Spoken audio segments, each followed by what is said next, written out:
Oddiygina Xitoy smalasidan shunaqa svadebniy aksessuar yasashni bilarmidingiz?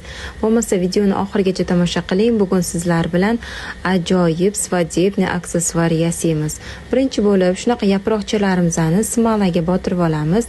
So'ngra qotgandan keyin shlak lak yordamida ularga rang berib olamiz. Bugun biz mana shunaqa oq zarli lakdan foydalandik.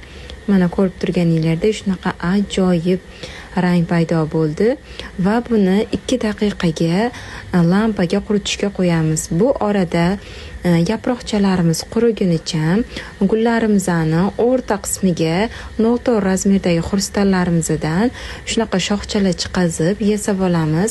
Agar xohlasanglar mana shu joyiga sirkon toshlardan foydalanib qo'ysanglar ham bo'ladi qizlar. Hozirgi kunda onlayn kursimga katta chegirma ketyapti. Atiga 50 ming so'mga shunaqa sifatli darsliklarimni 40 tasini sotib olishingiz mumkin. Kurs haqida batafsil ma'lumot olish uchun direktdan kurs so'zini yozib yuboring, batafsil ma'lumot beraman.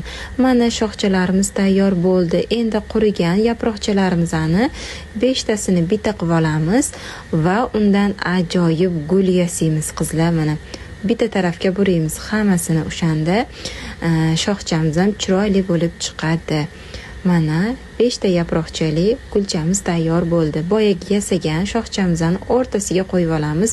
Shunaqa chiroyli gulimiz hosil bo'ladi. Bundan ko'p qilib yasab olasizlar qizlar. Mana qaranglar qanaqa chiroyli chiqqan. Shunaqa ko'p qilib yasab oldim. Va mana bu tayyor gulchalarimiz o'zi sotadi furnitura magazinlarda.